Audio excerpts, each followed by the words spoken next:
The Anunnaki live on the planet Nibiru, which orbits our system. They are an ancient race of extremely developed and powerful beings and can be considered gods in human eyes. But even the great Anunnaki suffered from the terrible environmental conditions on their planet. A large crack had formed in Nibiru's ozone layer. This crack widened every decade, increasing global warming and destroying crops and animal life. The Anunnaki discovered that pouring gold dust particles into the atmosphere slowed down the compaction of the crack, even reversing it slightly. But Nibiru was a mineral-poor planet and gold was extremely scarce. The lack of food quickly led to revolt among the population. Groups of rebels challenged the central government of Nibiru, and a chaotic wave was about to sweep through every city on the planet. The rebels were led by Alalu, who, despite being part of Nibiru's noble lineage, did not have a good relationship with his parents. Trying to execute a coup d'etat, Alalu attacked and killed the king of Nibiru, demanding the throne for himself. However, there was an heir by right of lineage, Prince Anu. A public duel was organized to decide the new ruler of Nibiru. Anu and Alalu fought unarmed, and after a fierce fight, Anu was chosen as the new king of Nibiru. Alalu was judged for his actions, but before the sentence was handed down, he managed to steal a ship and escape from Nibiru. King Anu decided that exile was punishment enough for Alalu and decided to commit his efforts to saving his planet. Anu realized that the only viable solution would be to find the precious gold on the other celestial bodies. Many space expenditures were made to the planets closest to Nibiru, but the results were dismal as gold veins were scarce. When hopes was almost nil, a massive breakthrough was made on the third closest planet to the Sun. A true paradise had been found. Most of the planet was covered with water, with large portions of land that harbored a huge diversity of animals and plant life.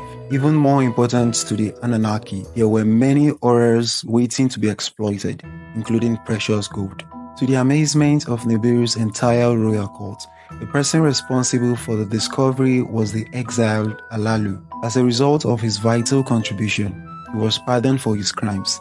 The Anunnaki debuted the planet Kai, and it was later known as planet Earth. The Annunaki chose a region known as Mesopotamia to build a wonderful city called Eridu.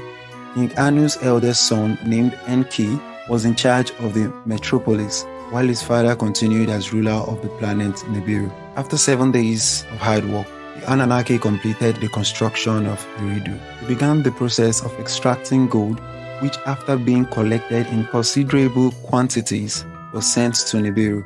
Extracting gold was an arduous and painful process. Therefore, the Anunnaki decided to resort to forced labor from an alien race called the Igigi, who had long before been defeated in battle and dominated by the Anunnaki. After hundreds of years, planet Nibiru was practically re-established on account of a massive amount of gold mined from Earth. But the Igigi could no longer stand suffering in the gold mines and organized a full-scale rebellion. A great war inevitably occurred between the Anunnaki and the Igigi. The city of Eridu was badly damaged and many gold mines collapsed. Despite their courage and determination, the Igigi were no match for the Anunnaki in strength and technology. They were quickly subdued, but the Anunnaki realized that the Igigi had already done much to restore Nibiru, and forcing them to work would only result in new rebellions. A new solution had to be created. The Anunnaki decided to create a new race of living beings capable of working and learning, but inferior to the Igigi in strength and size. To do this, the Anunnaki used the womb of a female primate that inhabited the forest and, using advanced technology, inseminated her, the Anunnaki's essence. But the results were grotesque, giving rise to terrifying monsters such as the Cyclops, Gorgons, and two-headed giants. The method of conception had failed. The other alternative was to use the essence of a male primate, and after modifying its DNA, it inseminates it into the womb of an Anunnaki woman. After a few months of waiting, the first baby was born, who was given the name Adamu. His skin was tanned with a reddish tint. Although he was much smaller than the Annunaki babies, Adamu was just like his creators. It was the birth of the first human being. The Anunnaki also conceived a woman named Tiamat to fulfill the requirements necessary for human procreation. Centuries after the birth of Adamu and Tiamat, humans represented a sizable population in the city of Uridu.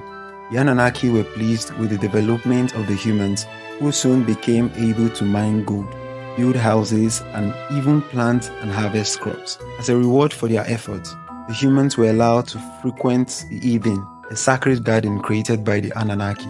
The beauty of human women started to attract some Anunnaki, but the relationship between the two races was strictly forbidden. But Enki himself, the king of the city of Eridu, eventually fell in love with a human woman. From this relationship, the boy Arafa was born. He became a very talented and wise man, but he was the direct son of a noble Anunnaki. Adapa also had a longer life than most humans, but he was not immortal. Adapa married a woman named Atiti, and they gave birth to a new line of humans who were more intelligent than the previous generation. But Adapa's children also inherited the Anunnaki's lust for gold and desire for power. This gave rise to violent behaviors among the humans. Adapa's two oldest sons, named Cain and Abel, were the closest servants to the Anunnaki and competed with each other to see who could please their masters the most. Tired of standing behind his brother Abel, Cain waited until they were alone. Using a wooden club, he murdered his brother. Never before had a human killed another, which was a surprise to the Anunnaki. As punishment, Cain had his forehead marked with a symbol pointing to him as a murderer and was exiled from Eridu. He was condemned to live forever in the world without ever finding peace for his soul. There were other similar cases later. Against the Anunnaki's order, humans began to procreate excessively. Eridu quickly became unable to provide shelter for so many people, and food sources were scarce in Eden's garden. As the planet Nibiru was recovered, mining gold in large quantities was no longer necessary. The Anunnaki decided to expel humans from their scarred city and garden, condemning them to live in the field and the forest. And remember to hit that subscribe button and click the notification bell so you won't miss any of our videos.